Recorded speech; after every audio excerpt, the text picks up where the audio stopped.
सगळ्यात उत्तम face wash म्हणजे घरगुती दही आहे. शरीरातले जे त्रिदोष आहेत ना ते खूप महत्वाचे आहेत. वात, पित्त, कफ यांना आपण नियंत्रणात ठेवलं तर आपलं आरोग्य उत्तम राहतच राहतं. माझ्यासारखा सामान्य माणूस असा कन्फ्यूज होतो की काय करू आणि काय लावू आणि काय नाही ठेवू. तर त्वचा तुम्हाला चांगली ठेवायची आहे, ग्लोईंग ठेवायची आहे, तर सगळ्यात महत्त्वाचं आहे की तुमचं रोज पोट साफ झालंच पाहिजे. नमस्कार मानसीताई. नमस्कार. नमस्तेस्तु महामाये श्रीपीठे सुरपूजिते शंखचक्र गदा हस्ते महालक्ष्मी नमोस्तुते. स्किन क्लिन्झिंगमध्ये पहिले क्लिन्झर असतो, क्लिन्झिंग नंतर स्क्रबिंग येतं, स्क्रबिंग नंतर स्किन मसाज येतो आणि मग स्टीम असतो आणि मग स्टीम नंतर लेप येतो. मन आणि त्वचा यांचाही काही सहसंबंध असतो का? मनाचा तर सगळ्याशीच संबंध आहे. आयुर्वेदानुसार अंतर्गत सौंदर्य म्हणजे काय आहे? गोरी गोरी पान फुलासारखी छान दादा मला एक वहिनी आण. मेहुणे मेहुणे आणि मेहुण्यांचे पाहुणे, पण हेच पाहुण्याची माहिती सांगत नाहीत ती गोळाबेल्स पॉडकास्टवर असतेच असते. नमस्कार मंडळी, मी ऋषिकेश. गोळाबेल्स पॉडकास्टवर तुमचं खूप खूप स्वागत आहे.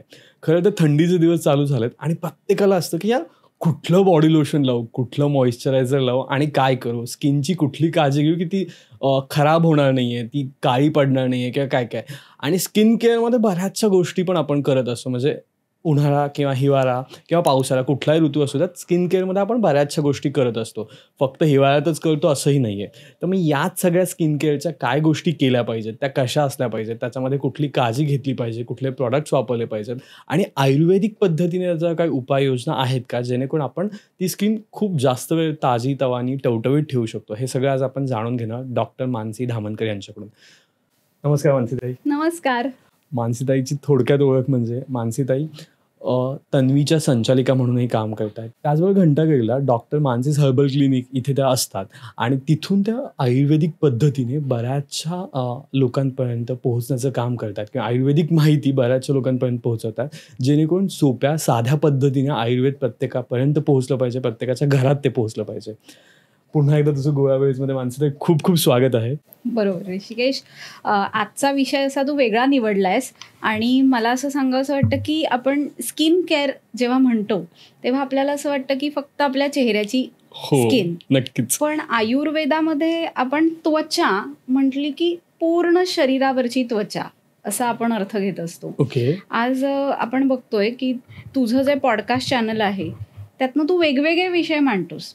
म्हणजे अगदी सेव्हिंग कसं करायचं किंवा काय काय गोष्टी आपल्या प्रत्येकाच्या आयुष्यात असाव्या ह्याचं मार्गदर्शन तू तुझ्या गेस्टद्वारे सगळ्या प्रेक्षकांना करत असतो. तसं बघायला गेलंस तर ही जी त्वचा आहे ना आपली, ही आपल्या शरीराचं सगळ्यात मोठं प्रोटेक्शन आहे. नक्कीच. आणि आपण तिला दुर्लक्षित करून चालणार नाहीये. हो. आज त्वचा म्हटल्यावर लार्जेस्ट ऑर्गन ऑफ बॉडी हे तर सगळ्यांना माहिती आहे की सगळीकडे ती व्यापलेली आहे. त्याच्यावरती बारीक बारीक जी छोटी छोटी रंध्र आहेत त्यामधनं ऑक्सिजन आतमध्ये जात असतो. स्वेदग्रंथी असतात त्यातनं टॉक्झिन्स बाहेर टाकत असतात. आणि म्हणून आपल्याला त्वचेची काळजी घ्यायला पाहिजे. तर मानसीताई, जसा आजचा स्किन केअरचा विषय आहे आणि स्किन केअर म्हटलं ना खूप साऱ्या गोष्टी असतात स्किन केअरमध्ये. माझ्यासारखा सामान्य माणूस असा कन्फ्यूज होतो की काय करू आणि काय लावू आणि काय नाही ठेवू आणि त्याच्यात त्या माझं स्किनचं सगळं आरोग्य खराब होतं. म्हणजे स्किनचं आरोग्य किंवा स्किन केअर काय आहे किंवा कसं असावं आयुर्वेदानुसार? त्वचा आपल्या शरीराचा सगळ्यात महत्वाचा भाग म्हणजे त्वचा आहे. ओके. आज आपण प्रत्येक जण असं बघतो की आपली त्वचा कशी छान राहील. म्हणजे आजच्या जनरेशनला तर त्वचेची खूप काळजी आहे. एक छोटा पिंपल जरी आला ना तरी पेशंट येऊन सांगतात ताई पिंपल आलाय, काळजी वाटतेय, डाग राहणार नाही ना, खड्डा पडणार नाही ना, सनस्क्रीन कोणतं वापरू, मॉइश्चरायझर कोणतं लावू, बरोबर, किंवा मी काय वापरू की ज्यांनी माझी त्वचा उत्तम राहील. नक्कीच. आपण म्हणतो की त्वचा, पण ही त्वचा चांगली होण्यासाठी सगळ्यात काय महत्वाचं माहितीये का, की दैनंदिन रोज तुमचं पोट साफ झालं पाहिजे. ओके.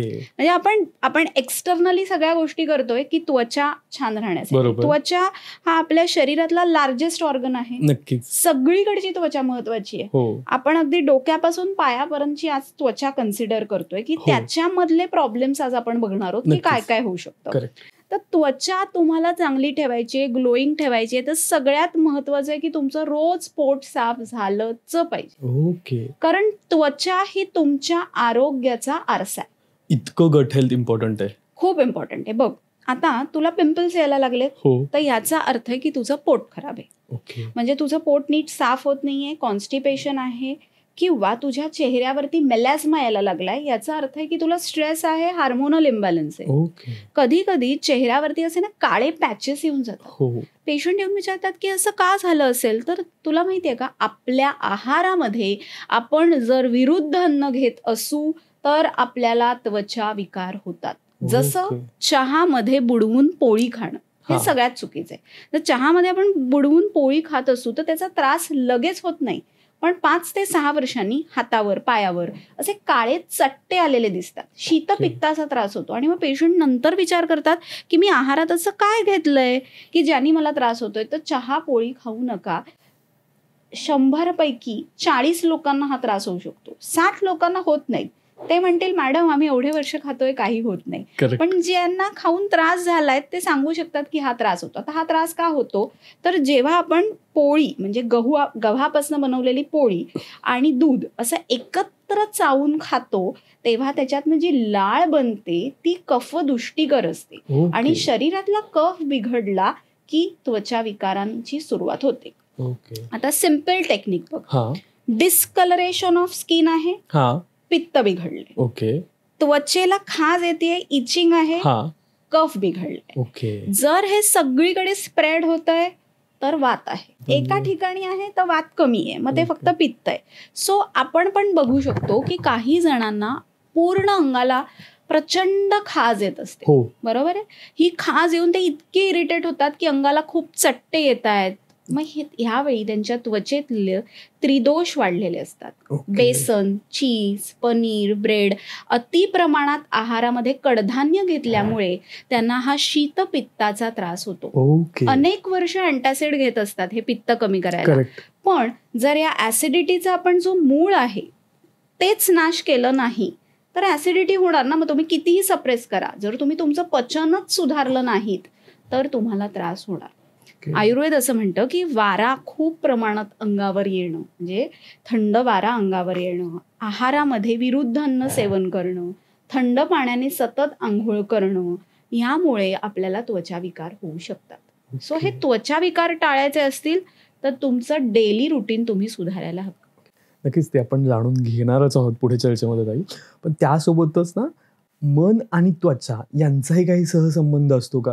कारण बऱ्याचदा असे मला स्वतःला असं होतं की कधी कधी ना डल फील होतोय आणि मग माझा चेहरा पण असा काळवंडल्यासारखा दिसतो, किंवा मी खूप झोप घेतली तरी माझा चेहरा असा खूप असा लथार्जिक वाटतो. मग असा मन आणि त्वचेचा काही असा सहसंबंध असतो का?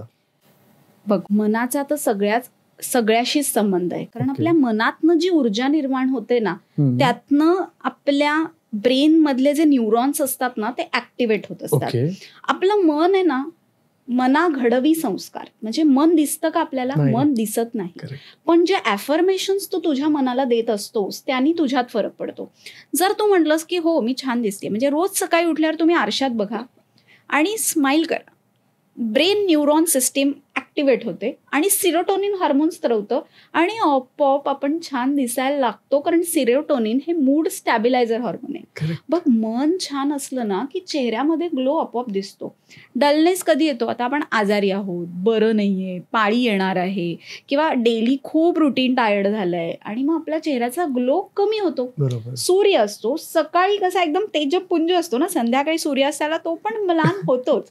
सो दिवसानंतर रात्र आणि रात्रीनंतर दिवस येतच असतो. पण ह्या सगळ्यामध्ये जर आपण काही गोष्टी नित्यनियमाने पालन केल्या, जसं शांत झोप घेतली, मन ऍक्टिव्ह राहणार, फ्रेश राहणार. काही जण रात्री खूप जागरण करतात. म्हणजे मुलांना अशी सवय लागली आहे. इंजिनिअरिंग स्टुडंट्स असतात ना, स्टुडंट्स जे येतात पेशंट म्हणून, ताई रात्रीचं ते सगळे डिझाईन्स कम्प्लीट होतात. म्हणजे रात्री आम्ही 2-2:30 पर्यंत जागतो आणि आम्ही 3ला झोपतो आणि मग 9ला उठतो. मी त्यांना सांगते की तुम्ही उलट का नाही करत? तुम्ही 11ला झोपा, 4ला पहाटे ब्राह्ममुहूर्तावर उठा.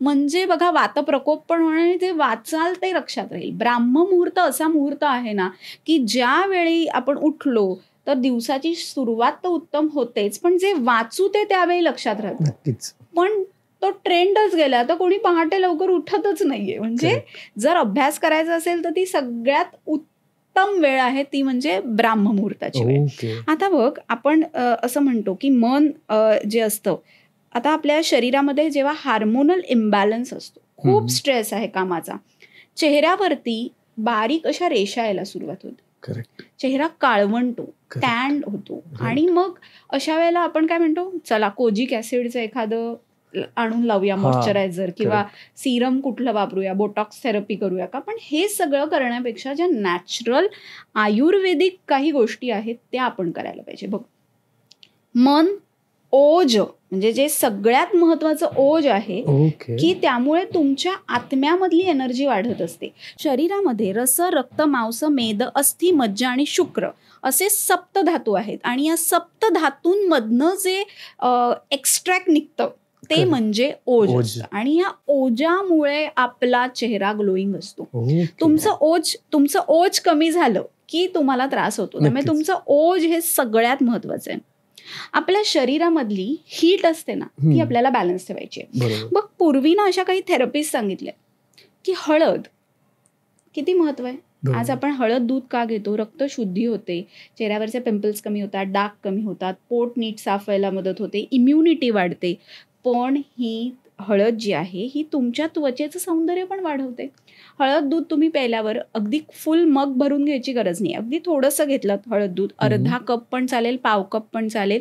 त्याच्यात थोडंसं एक कांडी केशर घातलं आणि ते हळद दूध आणि केशर असं जर तुम्ही रात्री घेतलं तर तुम्हाला तुमच्या चेहऱ्यामध्ये नक्की फरक दिसेल की किती छान ग्लोईंग त्वचा निर्माण झालेली आहे. तुमच्या त्वचेमधलं एक सत्व दिसायला लागले, एक ग्लो दिसायला लागेल. ह्यानी काय झालं की तुमचं शरीरातलं सूर्य तत्व बॅलन्स झालं. आता चंद्र तत्व पण बॅलन्स करायला पाहिजे. जसा सूर्य आहे तसा चंद्र तत्व म्हणजे शरीरातलं, तर मग तेव्हा आपण चंदन वापरतो.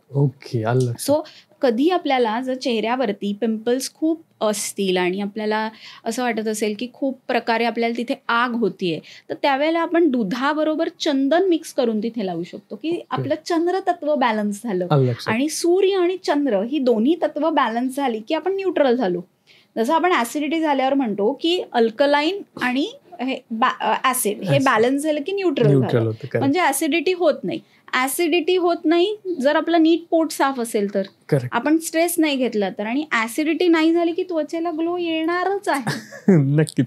आता याच्यासोबत मगाशी तू सांगताना ताई बोलली होतीस की वेगवेगळे दोष आहेत आणि वेगवेगळ्या दोषांनुसार त्वचेची काही वेगवेगळी लक्षणं असतात. बरोबर आहे. ओके, तर मला असं विचारायचंय, मग त्या प्रत्येक दोषांनुसार त्वचेची वेगळी देखभाल पण घ्यावी लागते का? कारण आता आपण जेव्हा कपाळापासून पायापर्यंत त्वचा बोलतोय, म्हणजे सगळी त्वचा आहे, त्याची वेगळी काळजी कशी घ्यावी लागते? Yes, I will explain you everything. पहिले आपण पायापासून सुरू करूया. बघ, आता पाय आहेत ज्याच्यावर आपण रोज उभे असतो. पायाची त्वचा जर बघितलीस तर काही पेशंट्स आहेत की पूर्ण पापुद्रे निघतात उष्णतेमुळे, इतके खवले असतात की त्यांना चालता येत नाही. मग अशा वेळी श्रेष्ठ औषध काय? तर तुपानी केलेलं अभ्यंग, पादाभ्यंग. बरेच ठिकाणी सगळेजण आता करतात, सगळ्यांना माहित असतं की कास्याची वाटी असते त्यांनी पाय घासायचे. पण लॉजिक काय आहे तर ती उष्णता खेचून घेतं. जेवढी उष्णता अधिक तेवढं ते खाली काळं पायाला जास्त झालेलं दिसतं आणि ती शरीरातनं उष्णता सगळी तिथनं बाहेर टाकली जाते. दुसरी पायाची काळजी घ्यायची महत्वाची गोष्ट म्हणजे खडे मीठ असतं बघ, एप्सम सॉल्ट, गरम पाणी करायचं आणि त्याच्यात पाय बुडवून ठेवायचे की पायाची त्वचा आपोआप आपली चांगली व्हायला मदत होते. पण सगळ्यात ह्याचं लॉजिक काय तर आपण जेव्हा उभं राहतो ना तेव्हा रक्तपुरवठा कुठे जातो? सगळा पायाकडे. आणि मग पायाकडनं तो डोक्याकडे जात असतो. आणि मग आपल्याला कधी कधी असं वाटतं की व्हेरिकोज वेन्स येत आहेत का, म्हणजे हा एक त्वचा विकारच झाला ना, रक्त आणि त्वचा विकार, किंवा पायाला काही फोड येत आहेत का. मग अशा वेळी तुम्ही पायांची रोज काळजी घेतली तर सकाळी उठल्यावर टाच का दुखेल? म्हणजे जे दोष त्वचेमध्ये साठून राहतात आणि मग तुम्हाला तिथे त्रास होतो तो तुम्हाला होणार नाही. त्यासाठी गरम पाण्यात पाय बुडवून ठेवणं हे एक तुमचं रिच्युअल झालं पाहिजे की घरी आल्यावर एका टबामध्ये गरम पाणी घ्यायचं, थोडंसं मीठ घालायचं आणि त्याच्यात पाय बुडवून ठेवायचे. तिसरी महत्वाची गोष्ट म्हणजे तुम्ही पायाची नखं कापत जा. म्हणजे बरेच लोक पायाची नखच कापायला विसरतात. म्हणजे तुम्ही त्यांची पायाची नखं बघाल तर तिथे इतकी डेड स्किन वाढलेली असते. They don't clean. दिवाळीत छान उठणं मिळतं, घेऊन ठेवा ना 4-5 पॅकेट. वर्षामधनं म्हणजे दर रविवारी जरी तुम्ही उठणं आणि दूध असं मिक्स करून पायाला चांगलं चोळलं, नारळाचं दूध स्पेसिफिकली, का पायांना तुम्हाला पेडिक्युअर मेनिक्युअर म्हणजे का लागेल? जर तुम्ही घरीच एवढी छान काळजी घेताय. ऋषिकेश, तुला माहितीये का मी असं काय म्हणते की आपल्यामध्ये जे आहे ना, जे देवानी आपल्याला दिलंय ना, त्याची आपण पहिले काळजी घ्यायला पाहिजे. नक्कीच. आपण काय करतो, जे आपल्याकडे नसतं ते मिळवायच्या पाठी असे पळतो आणि मग जे आहे ते सांभाळायला विसरतो. म्हणजे आपण काहीतरी मिळवण्याच्या मागे काही सुंदर क्षण आयुष्यातले विसरत नाही होत ना, हे आपण सगळ्यांनी ठरवायला पाहिजे. आता तू जे म्हणालास की प्रत्येक आरोग्य, म्हणजे आता पायाची त्वचा झाली तर काही जणांना असा व्याधी होतो एक्झिमा नावाचा, की ज्याच्यामध्ये ना पायाच्या सगळी जी त्वचा असते ना ती सगळी निघायला लागते. खवले पडतात, कोंडा होतो. मग अशा वेळेला त्यांना पायाला व्यवस्थित आपण असं ट्रीटमेंट देऊन त्यांचा तो पूर्ण एक्झिमा क्लीन करतो.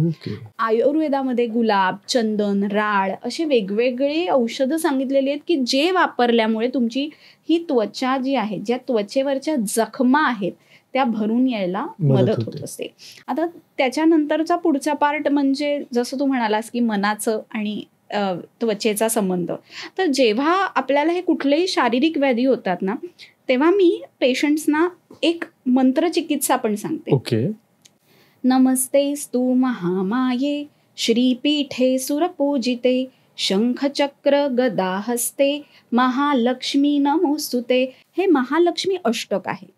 हे तुम्हाला कुठल्याही चॅनलवर मिळेल किंवा तू खाली कॅप्शनमध्ये पण प्रेक्षकांना देऊ शकतोस की हे जर तुम्ही नियमित म्हटलं तर तुमचे त्वचा विकार कमी व्हायला मदत होतेच. म्हणजे लास्ट 2 years मधला माझा एक्सपिरियन्स आहे. लोकांनी म्हणजे मी असं प्रेक्षकांना सांगेन की ज्यांनी हे म्हटलंय, ज्यांची अंगाची खाज कमी झाली, त्यांनी आपल्याला पण कमेंट्समध्ये सांगावं की आम्ही केलंय, आम्हाला उपयोग झालाय. लोकांनी मला भरभरून कळवलंय की मानसीताई तू हे सांगितलंस आणि आम्ही हे नामस्मरण केलं, अंगाला येणारं इचिंग पूर्ण कमी झालं. तर ह्याच्या मागचं विज्ञान सांगतो. म्हणजे आपण एखादा मंत्र म्हणतो तेव्हा आपण त्याचे व्हायब्रेशन्स फील करतो. आपल्या ब्रेन मधल्या लहरी तशा बदलतात. It is a good affirmation. आपण आपल्या ब्रेनला तशी सूचना देतो, आपल्या मनामध्ये ती भावना निर्माण होते की येस, आता माझी खाज कमी होणार आहे. आणि महालक्ष्मी हे अष्टक जे आहे ना, त्याच्यामध्ये असं वर्णन आहे की हे स्तोत्र जो दिवसातनं 3 वेळा म्हणेल त्याच्या पापांचा नाश होतो. आपले पूर्वज खूप हुशार होते, म्हणून तर हे सगळं जो आयुर्वेद आहे तो पण अथर्ववेदाचाच भाग आहे. त्यातनंच हे मंत्र आल्यामुळे, हे म्हटल्यामुळे त्याची आपल्यामधली जी एक एनर्जी असते ती वाढायला मदत होते. म्हणजे आपल्यामध्ये प्रत्येक ठिकाणी असे ॲक्युप्रेशर पॉईंट्स आहेत की ते जर आपण ॲक्टिवेट केले तर आपल्यामधली एनर्जी पॉझिटिव्ह वाढायला लागते. जसं की आपलं आज्ञाचक्र, पिनियल ग्लँड ॲक्टिवेट होते आणि आपोआप गुड हार्मोन्स स्त्रवून आपोआप चेहऱ्याला ग्लो येतो. म्हणजे सकाळी उठल्यावर आपण जसं म्हणतो की गरम पाणी का घ्यायचं, तर पोट साफ झालं पाहिजे. पोट साफ झालं तर त्वचा आपली ग्लोईंग असणारच आहे.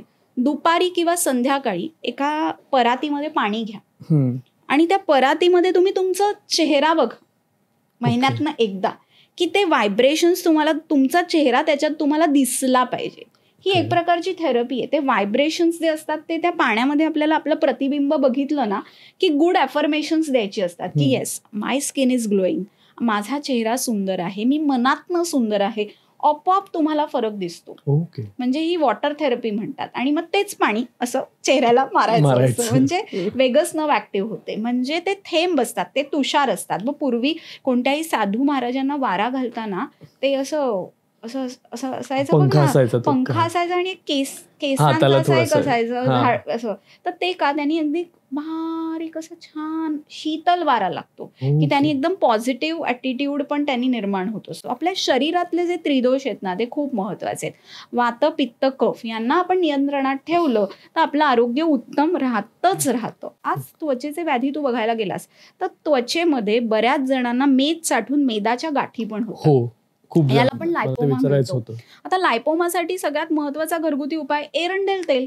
आपल्याला माहीतच नाहीये की एरंडेल तेलाने जर आपण त्या लायपोमाच्या गाठींना रोज मसाज केला आणि त्याच्यावरती जर आपण खडे मिठाचा शेक दिला आंघोळीच्या वेळेला, छान गाठी कमी होतात. पण आपण काय करतो, पटकन सर्जरी करून ते काढून टाकतो. पण ते परत परत येऊ नये म्हणून आपण पेशंट्सना पोटामध्ये सुद्धा औषध देतो की हा जो दूषित कोलेस्ट्रॉल किंवा हा दूषित मेद शरीरात तयार होतोय. आता बघ, काही जणांना दातावर दात असतो, केसांवर केस असतो, तसा मेदावर मेद आहे, ह्याचा त्रास काही होत नाही. पण जर एखाद्या नसेवर आला तर आपल्याला हात दुखतो ना, पेन होतं, टेंगळं येतात मोठी मोठी. तर हा सुद्धा एक त्वचा विकारांमध्येच त्वचा आणि मेदविकार आहे, तो कमी व्हायला पाहिजे. आज आपण बघतो की बऱ्याच वेळेला आपण खूप सन एक्सपोजर घेतो. खूप आपल्या म्हणजे सूर्यकिरण ना प्रखर असतात.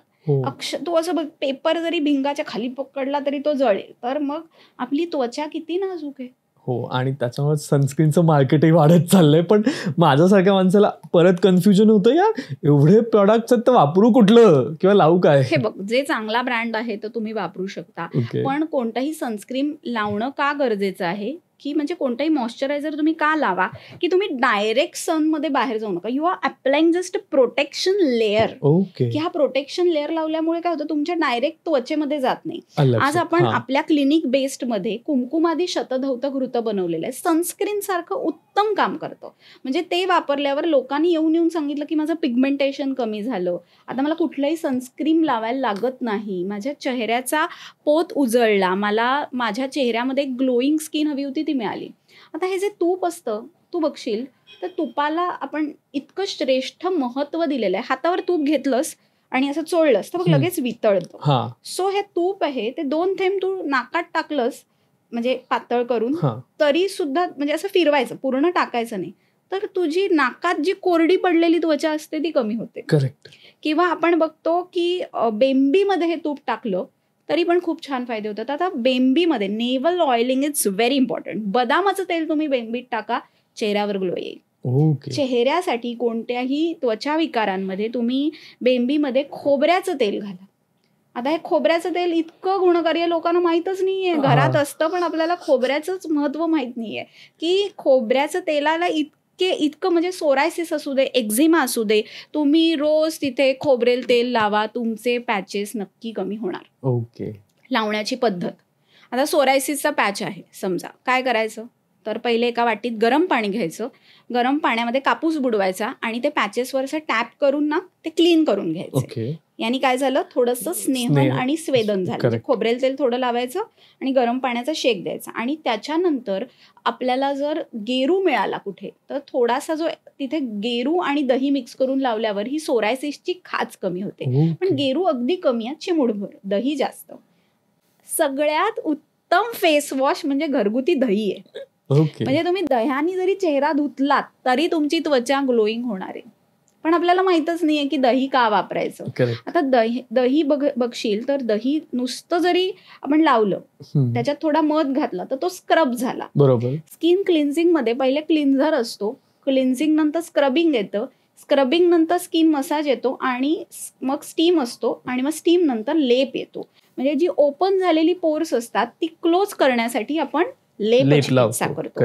आता पहिले क्लिन्झिंग करताना आपण वापरणार आहोत दही. पहिले दह्याने चेहरा क्लीन करायचा, मग स्क्रबिंग आलं, मग स्क्रब करताना थोडीशी साखर, थोडासा मध, थोडंसं हळद असं एकत्र करायचं आणि त्यांनी चेहऱ्याला मसाज करायचा. आता क्रीम मसाज करताना ॲव्होकाडो इतकं सुंदर त्याचा पल्प काढायचा आणि त्याच्यामध्ये थोडंसं खोबरेल तेल घालायचं, मिक्सरमधून असं बारीक छान वाटून घ्यायचं. एक्सलंट रिझल्ट आहे, छान क्लीन फेस होतो. आणि त्याच्यानंतर स्टीम घ्यायची आणि मग घरी आपल्याकडे मसूर डाळीचं पीठ असतं, चंदन असतं, नागकेशर, लोध्र हे मिक्स करून फेस पॅक लावायचं, झालं ना घरगुती फेशियल. आणि ऑलवेज रिमेंबर अपवर्ड डिरेक्शननी मसाज करा. कधी कधी मी पेशंटना काय सांगते की जेव्हा तुम्ही तुमच्या त्वचेला खूप रब वगैरे करताना घरी जाऊन तुम्ही बर्फ फिरवा. नुसता बर्फ जरी चेहऱ्यावर फिरवला ना तरी खूप छान फरक पडतो. म्हणजे बर्फ फिरवल्याने म्हणजे गार पाण्यात चेहरा बुडवण्यापेक्षा आय से की तुम्ही मला ते विचारायचं होतं, माझ्याकडे ते होतंच की आजकाल इतकं सेलिब्रिटी ट्रेंड आलाय की प्रत्येक जण सांगतं बाउलमध्ये बर्फ घ्या आणि बुडवा. अरे सकाळी 9 वाजता ऑफिसला जायचं, त्या बाईला किंवा त्या माणसाला कसं जमणार आहे ते? ऍक्च्युली बघ, जेव्हा त्याचा उपयोग दिसतो ना तेव्हा ती बाई सकाळी 7ला उठून पण आपण म्हणजे आहे का, किती आहे आणि ऍज अ डॉक्टर नाही, पण म्हणजे बघ, करायला पाहिजे की नाही ह्या प्रश्नापेक्षाही त्याचा चेहऱ्याला काय उपयोग होतो हे आपल्यासाठी महत्वाचं आहे. आपल्या त्वचेमध्ये जर काही काळे डाग येत आहेत किंवा आपलं स्किन थकली आहे, रिंकल्स येत आहेत आणि ना ती अशी लूज पडायला लागली आहे, तर त्यातलं कोलॅजिन इंटेक वाढायला पाहिजे. स्किनला कोलॅजिनमुळे टाईटनिंग येत असतं किंवा स्किन लूज पडू नये. सो बर्फ काय करतं माहितीये का, आपल्या रक्तवाहिनी असतात ना इथे, या सगळ्या त्या गार पाण्यामुळे ना टाईट फील येतो. त्यामुळे तुम्ही केलं तरी चालेल, पण रोज करायची गरज नाहीये.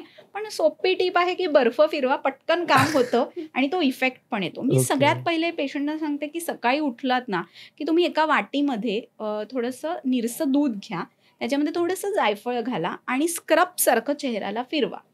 म्हणजे तुमचा चेहरा क्लीन राहतो. जी डेड स्किन असते बघ ना, आपण कधीतरी उठणं लावतो, चोळलं तरी पण बघ ना असं घाम आल्यावर कसं काळं काळं निघतं, तसं हे निघत असतं. तुमचे जे स्वेद ग्रंथी आहेत त्या त्वचेमधनं घाम बाहेर टाकत असतात, तर तुम्ही त्यांना क्लीन करणं महत्वाचं आहे. याच्यासाठी धने जिरे पाणी पोटात घ्या, लाह्यांचं पाणी घ्या की जे तुमच्या शरीरातले टॉक्झिन्स बाहेर जाण्यासाठी मदत करतील. तुम्ही बाहेरचं सगळं करता करता जे आतलं खरं करायला पाहिजे की तुमचा अग्नी चांगला असला पाहिजे. तुमचा अग्नी चांगला असेल तर तुमची त्वचा उत्तमच दिसणार. बघ, आपल्याला ज्वर येतो म्हणजे जेव्हा आपल्याला ताप येतो तेव्हा आपल्याला अग्निमांद्य असतं, जिभेवरती पांढरा लेअर आलेला असतो, चेहरा म्लान दिसतो. कारण अग्नीच नाहीये. तुमचं तेज कधी दिसेल की जेव्हा तुमचं इथे अग्नी चांगला आहे तेव्हाच तुमचं तेज दिसेल. मानसी, तू एवढं चेहऱ्याचं सांगितलं तरी मला काही गोष्टी अजून विचारायच्या चेहऱ्यामध्ये सुद्धा.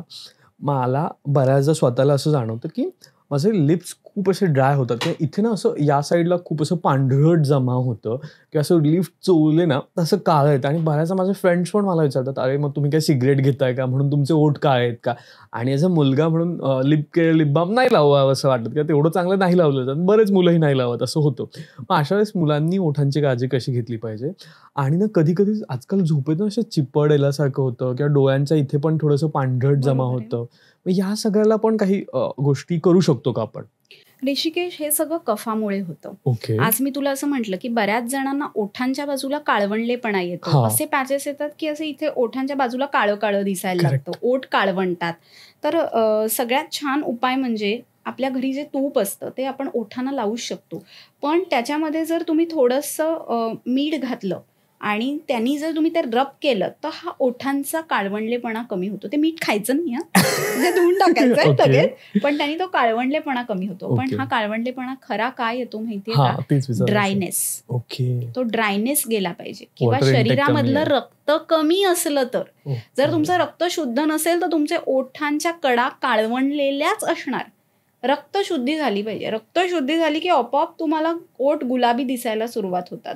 आणि ह्यासाठीच महत्वाचं असतं लिप केअर, आपण जे म्हणतो ते. तसंच मगाशी सांगितलं जसं दही, थोडंसं मध आणि हळद असं घेऊन जरी तुम्ही ओठांना चोळलं तुम्हाला लगेच फरक दिसेल की ओठ तुमचे सुधारलेले आहेत. आता तू म्हणालास की डोळ्यांच्या इथे जो काळवंडलेपणा आहे किंवा डार्क सर्कल्स आपण जे म्हणतो, त्याच्यासाठी सगळ्यात सुंदर उपाय म्हणजे आपण जे बनवतो ते शतधौत घृत.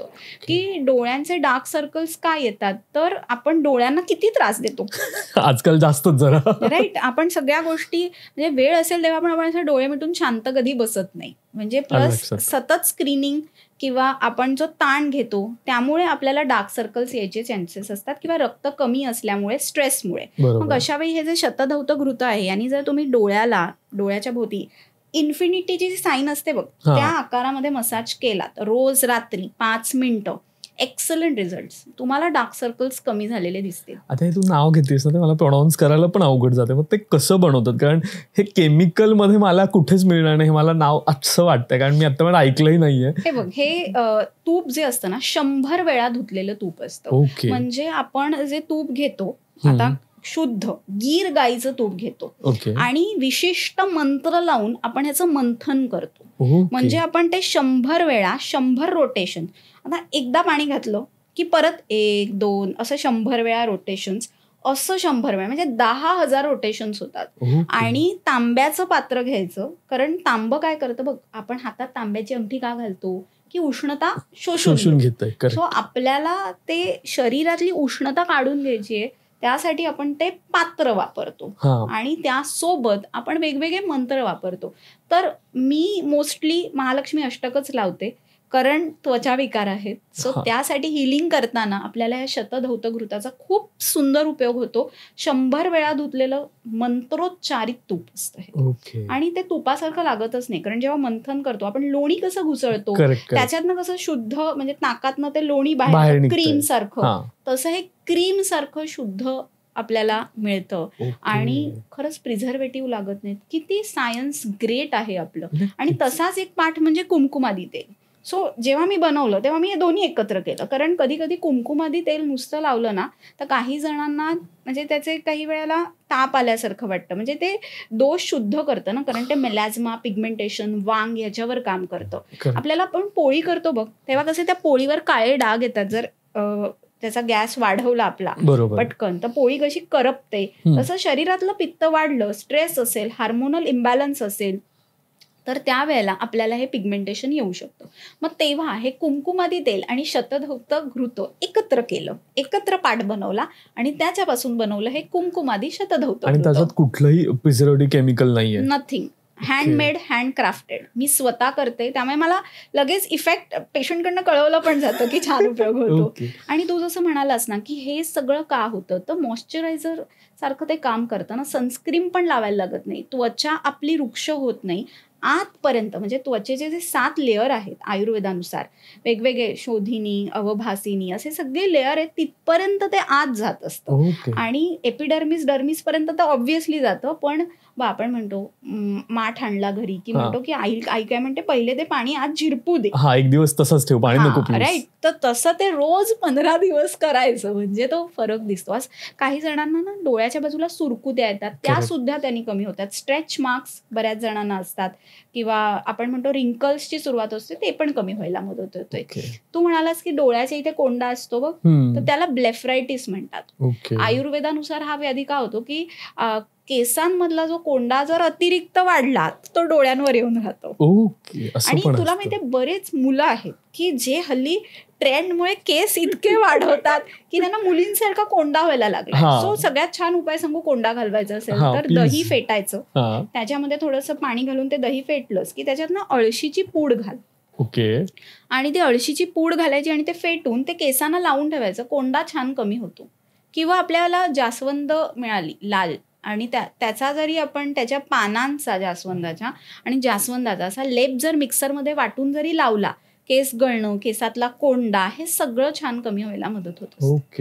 जास्वंद प्रत्येकाने कुंडीत एक तरी लावाच असा संदेश. कारण बघा, तुला माहितीये अशी झाडं पण आहेत की जी आपण घरी ठेवल्यामुळे आपल्या घरामध्ये पॉझिटिव्ह एनर्जी येते. म्हणजे काहीतरी आय थिंक ना स्नेक प्लांट, अशी वेगवेगळी नावं आहेत. मी पण मध्ये त्याचा म्हणजे आयुर्वेदामध्ये नक्षत्र मनाला खूप महत्व आहे. आपल्या प्रत्येकाचं एक जन्मातलं नक्षत्र असतं आणि त्यानुसार एक वनस्पती असते. तर त्या वनस्पतीची जर आपण पूजा केली तर आपल्याला खूप चांगला उपयोग होतो. बघ, आयुर्वेद, अध्यात्म आणि आरोग्य असं सगळं जोडून असतं.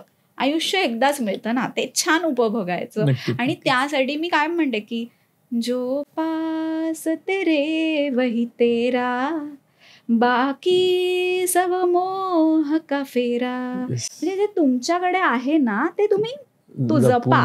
तुमची स्किन एकदाच मिळाली आहे ना, जर तुम्हाला ती वयाच्या 80व्या वर्षापर्यंत चांगली ठेवायची आहे, रोज व्यायाम करा, सकाळी उठल्यावर ड्रायफ्रुट्स खा, कारण त्याच्यातनं तुम्हाला सगळे पोषक अंश मिळणार आहेत.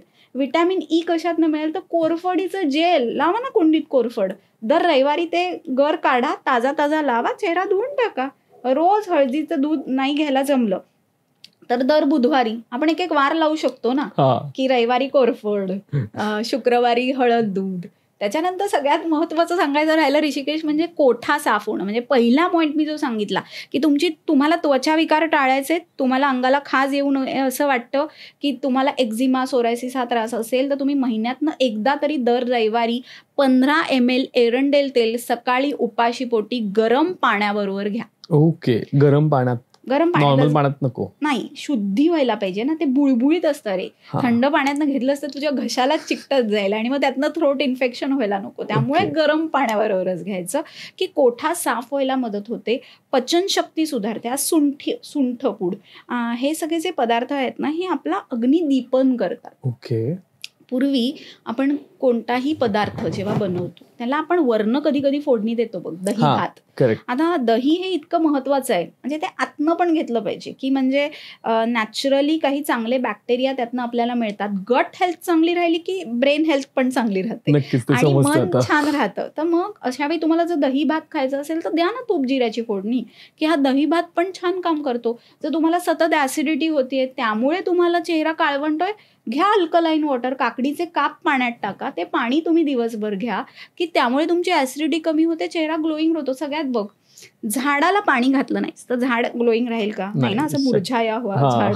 तुम्ही पण तसेच आहात. सूर्यप्रकाश लागतो ना झाडाला छान दिसायला, घरात कुंडी ठेवून चालेल का? नाही, पानं पिवळी होऊन जातील. ते तुम्हाला सगळ्या गोष्टी लागतात आणि कशा लागतात? प्रमाणात. जर प्रमाणाच्या बाहेर काही केलं तर नाही चालणार. आता आपण मगाशी पायांच्या त्वचाबद्दल बोललो, चेहऱ्याची त्वचाबद्दल बोललो, पण आता मला अजून प्लीज सांगशील तर आवडेल. कारण बऱ्याच लोकांना आता कमरेच्या साईडला पण असतं किंवा जांघेमध्ये पण तिथलं स्किन असतं. तिथे तुला माहितीये का, बऱ्याच जणांना काखेमध्ये पण काळवणलेली त्वचा होते, म्हणजे वॅक्सिंग करून किंवा रेझर वापरून. तर मग अशा वेळी तिथे आपण ना साखर असते बघ आपल्याकडे, तर ती ना आपण थोडीशी अशी करपवतो बघ ना, कॅरॅमल सारखं तयार होतं बघ ना, तसं थोडंसं बनवायचं. गरम असताना नाही लावायचं. मग त्याच्यात थोडंसं दूध घालायचं आणि आपण जे उठणं म्हटलं ते, आणि मग ते खाकेत लावलं ना तर त्यांनी छान ती त्वचा म्हणजे काळवणलेपणा फेंट व्हायला लागतो. ओके. आणि दही तर श्रेष्ठ आहेच. आणि सगळ्यात महत्वाचं चिंचेचा कोळ टॅनिंग घालवतो. म्हणजे रात्रभर चिंच भिजवत ठेवायची पाण्यामध्ये, खूप घ्यायची नाही, अगदी थोडीशी पाण्यामध्ये भिजवत ठेवा. त्याच्यामध्ये थोडंसं सकाळी ती रात्रभर भिजवल्यावर त्याच्यात सकाळी थोडासा मध घाला आणि आठवड्यातनं एकदा लावा. तुमचं स्किन टॅनिंग दूर होतं. ओके. म्हणजे आपण काळवंटोच प्रत्येक, बरोबर, कारण युव्ही रेज इतके स्ट्रॉंग आहेत की त्याचा हार्मफुल इफेक्ट होणारच आहे. पण हा आपला पूर्वापार चालत आलेला उपचार आहे, तो तुम्ही नक्की करून बघा. स्ट्रेच मार्क्स दुसरा पॉइंट होता की स्ट्रेच मार्क्स बऱ्याच जणांना येतात. हल्ली कसं होतं, मध्येच वजन वाढतं, मध्येच वजन कमी होतं, त्यावेळेला ते स्ट्रेच मार्क्स जे येतात ना, ते काय येतात, तुमची स्किन ना तिथली लूज पडते. ती लूज पडलेली स्किन जी आहे ती आपल्याला टाईट करायची आहे. त्याच्यासाठी व्यायामाला महत्व आहे. रोज रात्री तिथे अभ्यंग करायचंय तेलाचं, आणि त्याचबरोबर तुम्ही तिथे खोबरेल तेलाने मसाज करायचा आहे. खोबरेल तेलाने मसाज केलात की तुम्हाला असं दिसून येईल की तिकडचे जे स्ट्रेच मार्क्स आहेत ना ते हळूहळू कमी व्हायला लागले. आणि कोरफडीचं गर जो असतो तो पण आपण तिथे लावू शकतो की त्यांनी सुद्धा हे स्ट्रेच मार्क्स कमी व्हायला आपल्याला मदत होईल. आता आपल्या बोटं असतात, त्याचे नकल्स कधी कधी काळे असतात, गुडघे काळे असतात, ढोपरं काळी असतात. मग हे सगळं हा काळवंडलेपणा जाण्यासाठी आपल्या घरी जे दूध आहे आणि मगाशी मी जसं म्हटलं तसं चिंचेचा कोळ हे मिक्स करून ते लावलं की हा काळवंडलेपणा आपला कमी व्हायला खूप छान मदत होते. बघ, आपल्याला काही गोष्टी माहीत नसतात म्हणून आपण हे करतो. तर आयुर्वेदानुसार स्नेहनम स्वेदनम ह्याला खूप महत्व आहे. म्हणजे कधीही पहिले खोबरेल तेल लावा आणि मग वाफ घ्या. म्हणजे तुम्ही चेहऱ्याला किंवा त्वचेला पूर्ण अंगाला स्नेहन केलं आणि मग गरम पाणी अंगावर घेतलं की झालं ना स्नेहन स्वेदन. पूर्ण अंगाची त्वचा छान राहणार आहे. आज क्लिनिकमध्ये अनेक लोक आमच्याकडे जेव्हा तन्वी तेज पंचकर्म करायला येतात तेव्हा आवर्जून सांगतात की मॅडम 15 दिवसात त्वचेमध्ये फरक पडला, त्वचेचा पोत सुधारला. कारण जेव्हा ती स्टीम लागते, काढ्याची स्टीम असते, त्यांनी आपोआप शरीरामध्ये फरक व्हायला लागतो. आणि सगळ्यात महत्वाचं आहे तुमचं डाएट. जर तुम्ही आहारच नीट घेत नाही आहात, कशी त्वचा उजळ? काही करा, काही केलं. तुला माहितीये का, जर तुमचा आहार उत्तम आहे तुम्ही कुठल्याही कपड्यात छान दिसतात. तुम्ही मेकअप केला नाहीत तरी तुम्ही छान दिसता. सो कोणताही प्रकृती जर तुमचं आरोग्य जर उत्तम आहे, चेहरा उत्तम आहे, त्वचा उत्तम आहे. पण तुम्ही जर आहारच नीट नाही घेतायत, गाडीला जर इंधनच नाही मिळालं तर गाडी चालेल का? नाही चालणार. सो वेळेवर नाश्ता, म्हणजे आपण जी न्याहारी घेतो ती घ्यायलाच हवी. अनेक लोक घेतच नाहीत, चहा पिऊन निघतात आणि 12 वाजता काहीतरी जेवतात किंवा 2 वाजता जेवतात. तर हे चुकीचं आहे. दुपारचं जेवण हे जेव्हा सूर्य अगदी तळपत असतो, म्हणजे 12 वाजता आपण म्हणतो की एकदम स्ट्रॉंग सन असतो, त्यावेळेला जर तुम्ही जेवलात तर तेव्हा तुमचा जाठर अग्नी पण स्ट्रॉंग असतो. सो तेव्हा दुपारीचं जेवण हे 12 ते 2 मध्येच झालं पाहिजे. आणि रात्रीचं जेवण जेवढं लवकर घ्याल तेवढी ग्लोईंग स्किन असणार आहे, कारण डिटॉक्सिफिकेशन बॉडीचं होत असतं. तुमचं लिव्हर फंक्शन या सगळ्यासाठी खूप महत्वाचं आहे. कढीपत्त्याची पानं जर तुम्ही चावून खाल्लीत सकाळी उठल्यावर तर तुमचा हेअरफॉल पण कमी होतो, तुमच्या लिव्हरसाठी पण ते डिटॉक्स व्हायला चांगलं आहे. मी 3 प्रकारचे काढे कायम सांगते पेशंटना, की तुम्ही सोमवारी अळशीचा काढा घ्या, ओमेगा 3 फॅटी ऍसिड्स, चेहऱ्याला ग्लो आपोआप येणार आहे. तुम्ही अळशीचा काढा बनवलात आणि त्यांनी चेहऱ्याला मसाज केलात तरी चेहऱ्याला ग्लो येणार आहे. पण आता असं झालंय, करायचं काय काय त्यामुळे सगळ्यात सोपं खरं म्हटलं तर काय की रोजचं दिनक्रम, की तुम्ही काही सवयी रोज अशा लावून ठेवा की सकाळी उठल्यावरती पहिले गरम पाणी घ्यायचं, पोट साफ झालं पाहिजे, दात नीट घासायचे.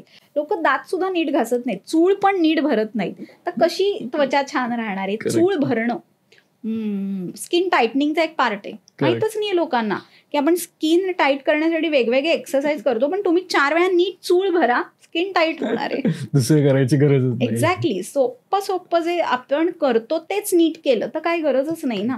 किंवा आपण स्क्रीन टाइम थोडा कमी केला, व्यायामाला अधिक महत्व दिलं, म्युझिक थेरपी. तुम्ही तुमच्या आवडीचं गाणं ऐका, बघा चेहरा आपोआप लगेच उजळतो आपला. म्हणजे आवडीच्या गोष्टी करणं, डोपामाइन, आवडीचं जेवण जेवणं, ह्या सगळ्याला खूप महत्व आहे. नक्कीच. आता त्याच्यासोबतच आता तू मगाशी ताई बोललीस ही मेकअप, आणि बऱ्याच लोकांना आजकाल मेकअप करावा लागतो किंवा केला जातो डे टू डे लाईफमध्ये सुद्धा. तर मग अशा वेळेस मेकअप करताना कुठली काळजी घेतली पाहिजे, कारण तो पण एक स्किन पार्ट येतो. सगळ्यात पहिले मॉइश्चरायझर पहिले लावायचं, म्हणजे ना ते तुमच्या त्वचेला हार्मफुल नसणार. प्रॉडक्ट्स वापरताना त्याच्यामध्ये खूप केमिकल्स नाही आहेत ना हे चेक करून घ्या. पॅराबिन आणि सल्फेट फ्रीच वापरायचं, जेवढं नॅचरल तेवढं चांगलं. थोडंसंच फाउंडेशन वापरायचं. जेव्हा तुमचा मेकअप कम्प्लीट होतो त्याच्यानंतर जेव्हा तुमचं सगळं काम होतं तेव्हा तो मेकअप काढायला विसरू नका. बऱ्याचदा आयलायनर तसंच राहतं आणि मग त्यामुळे डार्क सर्कल्स यायला लागतात. तुम्ही कोणता ब्रँड वापरता ह्याला पण महत्व आहे. जर ते मेकअप प्रोडक्ट्स तुम्हाला सूट नाही झाले तरी पण त्रास होतो. आता बरेच क्रीम्स असतात ना ऋषिकेश, त्याच्यामध्ये स्टिरॉइड्स असतं, त्यामुळे पहिल्या 7 दिवसात वा छान त्वचा उजळली आणि 8व्या दिवसापासून त्वचा काळवंडायला सुरुवात होते, कारण तो स्टिरॉइड्सचा चुकीचा रिझल्ट असतो. सो आज खूप चांगले डर्मॅटॉलॉजिस्ट आहेत. आपल्याकडे येणारे पेशंट्स तर आम्हाला आवर्जून सांगतात की मॅडम तुम्ही ज्या काही टिप्स देता त्या मी नक्की फॉलो करतो, आणि येऊन सांगतात की त्यांनी छान उपयोग होतो. पण कधीही कोणत्याही तुमच्या जवळच्या वैद्याला कन्सल्ट करून तुम्ही या गोष्टी करण्याला खूप महत्व आहे. बघ, आलं आहे, जर ते प्रमाणाच्या बाहेर खाल्लं तर त्यांनी आग होऊन पायल्स होऊ शकतात. त्यामुळे प्रमाणाला खूप महत्व आहे, कधी घ्यायचं याला महत्व आहे. चुकीच्या वेळी घेतलं तर त्याचा उपयोग होईल का? नाही होणार. सो कन्सल्ट युअर डॉक्टर आणि मगच ह्या गोष्टी करा. नाही, तो तर आपला मोटो नेहमीच असतो. म्हणजे आपल्या जे प्रेक्षक आहेत त्यांना ते माहितीच आहे की ही सगळी माहिती किंवा हे सगळं फक्त एक इन्फॉर्मेशन आहे. तुम्हाला काही गोष्टी होत असतील तर प्लीज जवळच्या वैद्यांना कन्सल्ट करा. आणि असं नाही की मॅमला किंवा कोणाला, पण जवळच्या वैद्यांना नक्की कन्सल्ट करा. आणि त्याच्यासोबत मला वाटतं शेवट करताना मला आयुर्वेदानुसार अंतर्गत सौंदर्य म्हणजे काय हे हवंय. कारण आपण इतक्या वेळ त्वचा बोलतो आणि सगळ्यांचा अट्टा सुंदरतेकडे असतो आणि सुंदरतेचे प्रत्येकाच्या दृष्टिकोनातून डेफिनेशन्स वेगळे आहेत. पण मला आयुर्वेदानुसार अंतर्गत सौंदर्य काय असतं असं विचारायचं आहे. अंतर्गत सौंदर्य हे तुमचं आरोग्य आहे. करेक्ट. पूर्वीपासून असा ट्रेंड आहे, गोरी गोरी पान फुलासारखी छान, दादा मला एक वहिनी आण. म्हणजे गोरेपणाला ना अतिरिक्त महत्व देऊन ठेवलंय. सौंदर्य हे तुमच्या फीचर्स मध्ये, तुम्ही कसे हसता, तुम्ही कसे बोलता, तुम्ही इतरांशी कसं वागता, तुमच्या डोळ्यातनं सौंदर्य दिसतं. आणि तुमचं आरोग्य उत्तम असेल तर तुमचं सौंदर्य उत्तम असतंच. म्हणजे सुंदर असं आपण म्हणतो कधी की ती व्यक्ती आपल्याला मनापासून आवडते. तेव्हा आज तुमचा चेहरा छान नितळ आहे तर मग तुम्ही सुंदरच आहात ना, पण ते तुम्हाला मनातनं वाटायला पाहिजे की मी सुंदर आहे. आणि याच्यासाठी आयुर्वेद असं म्हणतो की तुम्ही स्वतःवर प्रेम करा, तुमच्या त्रिदोषांना तुम्ही जपा, तुम्ही रोज व्यायाम करा, तुम्ही पाणी व्यवस्थित प्या. कारण पाणी हायड्रेशन नसेल व्यवस्थित तर त्वचा ग्लोईंग असणार नाही, कारण ड्राय स्किन कधीही ग्लो होत नाही. नक्कीच. त्यामुळे सगळ्यात महत्वाचं आहे हायड्रेशन, नारळ पाणी. घेऊ शकता ना. नारळ पाण्याने पण त्वचा छान होते. कोकम सरबत, लिंबू सरबत, ही वेगवेगळी व्हिटॅमिन सीचे जे प्रोडक्ट्स आहेत ना ते त्वचेसाठी खूप छान काम करतात. म्हणजे संत्रा आहे, टोमॅटोचा रस जरी चेहऱ्याला लावला तरी चेहरा उजळणार आहे. सो आजीबाईचा बटवा प्रत्येकाच्या घरी असतोच ना. तर प्रत्येकाने थोडीशी जरी त्याची काळजी स्वतःची घेतली, आपण स्वतःलाच असं टॅप करून घ्यायचं, yes I am there for you असं म्हणायचं, की आपोआप हे सौंदर्य आणखीन छान दिसतं. आणि सगळ्यात म्हणजे स्वतःवर प्रेम करा. हे तुमचं खरं सौंदर्य आहे, की तुम्हाला तुम्ही छान दिसताय असं वाटतंय ना, म्हणजे तुम्ही बेस्ट आहात हे लक्षात ठेवा. आय एम द बेस्ट असं रोज आरशात म्हणायचं. खूप खूप धन्यवाद मानसीताई, तू इथे आलीस आणि आम्हाला एक वेगळा दृष्टिकोन दिला स्किन केअरचा. कारण स्किन केअर म्हटलं की सगळ्यात पहिला चेहरा येतो आणि चेहऱ्याला मग हे लाव ते लाव ते लाव होतं. पण इथे आल्यानंतर कळलं की नाही, इट्स होल बॉडी तुमची स्किन आहे आणि त्याची काळजी त्याच्या दृष्टिकोनातून घेतली पाहिजे. त्या अवयवाला काय गरज आहे काय नाही आहे त्याच्यातून घेतली पाहिजे, तर ती स्किन केअर होणार आहे. फक्त चेहऱ्याला गोष्टी लावून त्याची स्किन केअर नक्कीच नाही होणार आहे. तुम्हाला एपिसोड कसा वाटला ते कमेंटमध्ये सांगायला विसरू नका. त्याचबरोबर अजून काही स्किनवर किंवा वेगळ्या गोष्टी तुम्हाला ऐकायच्या त्याही कमेंटमध्ये सांगायला विसरू नका. तुर्तास धन्यवाद. भेटूयात पुढच्या एपिसोडमध्ये.